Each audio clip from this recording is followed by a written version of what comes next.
से जीने डर गए और मर गए। और फिर मरने से कोई बचो, यहाँ कोई नहीं रहेगा। कल बताया था यहाँ कोई नहीं रहेगा। ये चिड़िया रहन बसेरा है, किराए का मकान है। चाहे आप 4 मंजिल बनाओ चाहे 10 मंजिल बनाओ, या फिर अरबपति बन जाओ या खरबपति बन जाओ, आए हो मट्टी बांध करके और खाली खुले हाथ जाओगे, ये निश्चित है, ये निश्चित है। ये ईश्वर का विधान है। ऐसा संविधान बना करके भेजा है उसने कि वहाँ का संविधान बदलता नहीं है। आपका तो बदल जाएगा और उसका संविधान पक्का है। आप ना कुछ लेकर आई हैं और ना लेकर जाएंगे। आपका जो कितना भी माल खजाना हो, जब जाने का समय होगा तो सब धारा ले लिया जाता है। शरीर भी जहीं मिलता है और जहीं छोड़ करके राख बना दिया जाएगा। और ऐसी जिंदगी के लिए क्यों कुर्बान हो? दलाली है, छल कपट है, धोखा है, गद्दारी है, बेईमानी है, भाई भाई को खाया जाता है। बाप बेटा को निकाल देता है, बेटा बाप को निकाल देता है। कौन सी आडंबर की दुनिया में चले गए हो? अरे तो आगे बढ़ो और जगो। यह देखो कि सनातन ही तुम्हारा धर्म है और धर्म कर्म से जो मर्यादा और परंपरा से जो आगे बढ़े हैं, उन राजाओं के नाम इतिहासों में आए हैं। और राजा आज भी चमके हैं और जिनका वेदों में बड़े बड़े अच्छे ऋषि मुनि अपने मुखारबिंद से उनका नाम उच्चारण करते हैं।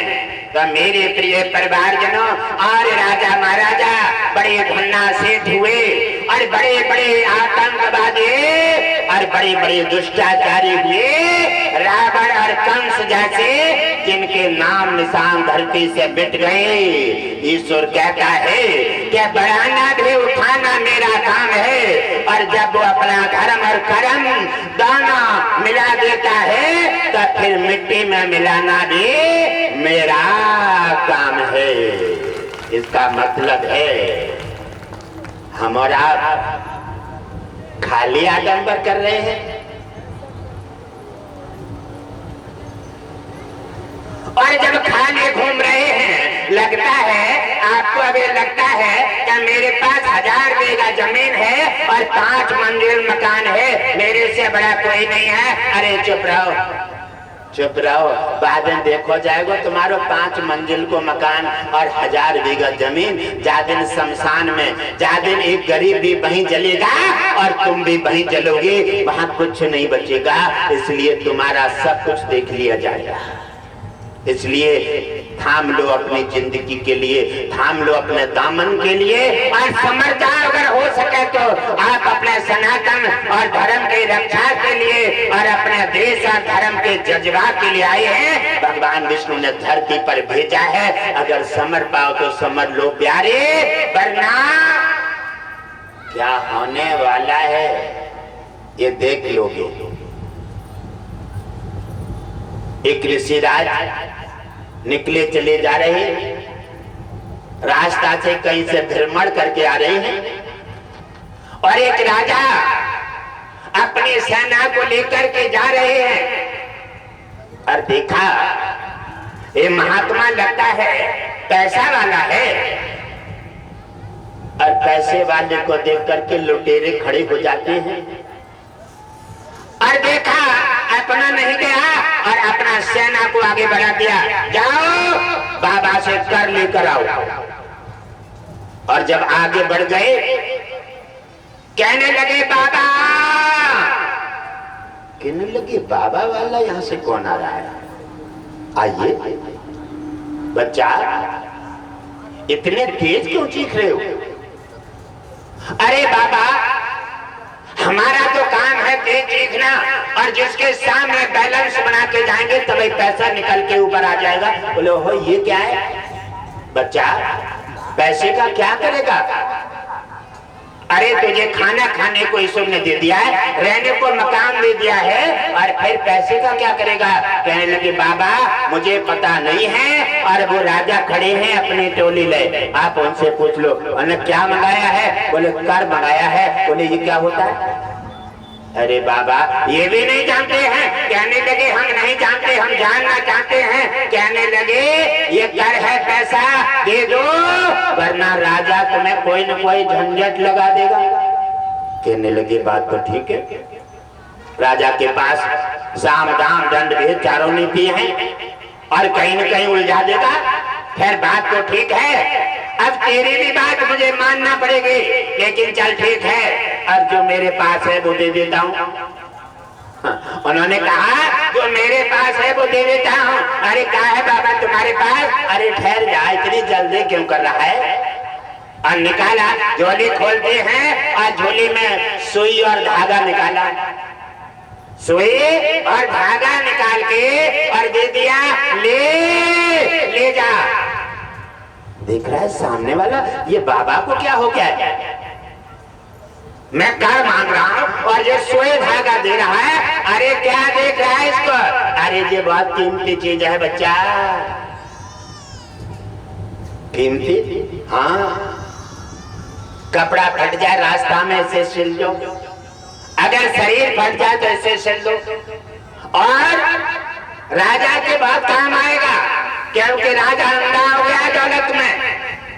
ये नहीं देखता है साधु संतों से कर नहीं लिया जाता है, उनकी सहायता की जाती है, और जब दौलत में अंधा हो गया है तो ले जाओ, ये दे देना। बोले इसका क्या होगा? बोले चलो नहीं समझा देता हूं, तुम नहीं समझ पाओगे। और जाकर के संत जी चल के गए राजा के पास, और राजा ने अहंकारी ने प्रणाम नहीं किया क्योंकि कर लेना है, और प्रणाम नहीं किया तो संत जी का पारा और चढ़ गया, और पारा चढ़ गया। कहने लगे कहो ऋषिराज कैसे आए हैं? कहने लगे तुम्हें कर देने आया हूँ, लाइए। और जैसे सुई धागा बढ़ाया, बोले इसका क्या करूं? अरे राजन इसको बहुत काम में आएगा, तुम्हारे काम में आएगा। मेरे क्या काम आएगा? अरे ये बहुत काम में आएगा। ये कहाँ काम आएगा? जहाँ कोई काम नहीं आएगा। यहाँ तो सब काम आ रहे हैं तुम्हारे, वहाँ कोई काम नहीं हो, कोई होगा ही नहीं तुम्हारे पास। बोले ऐसी जगह कहाँ है? बोले आगे पता चलेगी। आगे सुई धागा इसलिए ले जाना और संग ले जाना, मर के जाओ तो, क्योंकि वहां जरूरत पड़ गई कफन सिलने की तो कैसे सिलोगे? वहां कोई बेटा नहीं होगा, बेटी नहीं होगी, गाड़ी नहीं होगी, बंगला नहीं होगा, वहां ये साथी नहीं होंगे, तुम्हारे नौकर नहीं होंगे, आपके आज्ञा का पालन कौन करेगा? वहां सिलने का काम ये सुई धागा करेगा, तो ये लेकर के जाना। कहने लगे बाबा ये क्या हो गया है तुम्हें? वहां तो कोई कुछ नहीं ले जा सकता। तो कहने लगे फिर काहे को पागल है बोल? जब वहां पता है क्या कोई कुछ नहीं ले जा सकता, फिर काहे को पागल हो गए?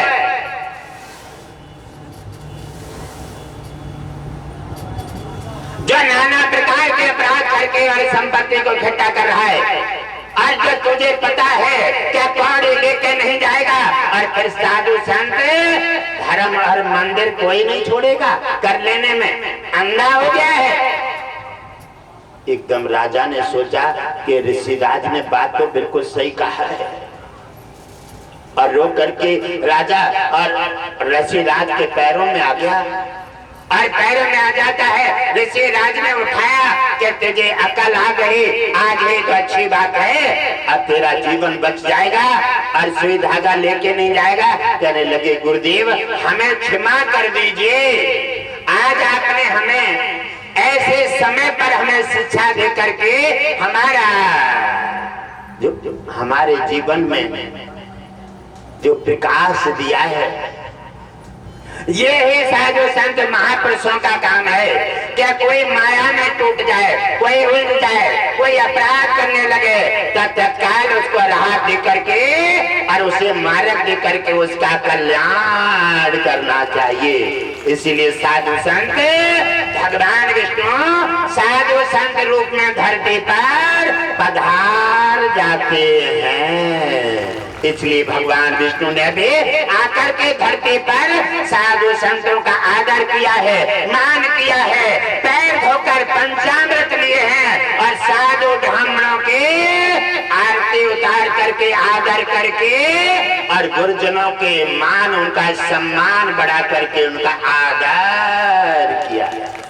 बोलिए साधु संत भगवान की जय। इसलिए कहा जाता है, इसलिए कहते हैं गुरुता भगवान से भी बड़ा है, क्योंकि अटकी हुई लड़िया में धक्का लगा देता है ना, और तुम्हारी बिगड़ी में कई संकट आ जाए और तुम्हारे काम आ जाए, वो समझ लीजिए भगवान है तुम्हारा मदद कर रहा है। उसमें वो केवल मानव रूप में है, लेकिन भगवान है। अगर गुरु आपके रास्ते पर आ जाए, आपको मार्ग दे दे, गलत जगह से हटा करके थप्पड़ मार करके भी अगर सुधार दे, तो समझो तुम्हारा भगवान आ गया और तुम्हें उसका एहसान मानना चाहिए, उसकी बात मान करके और उसके शरण में समर्पित हो जाना चाहिए। राजा ने गुरुदेव को प्रणाम किया और कहा, गुरुदेव आपने मुझे ऐसे मार्ग से वापस किया है जहां मेरा पतन हो जाता। हे गुरुदेव, आज आपने मेरा जीवन धन्य कर दिया है। और उन्होंने कहा, जाओ शिष्य, आप अपना मार्ग अपना संभालो, और ये साधु संतों का कर्तव्य है कि गलत रास्ता से जाने वालों को रोकना।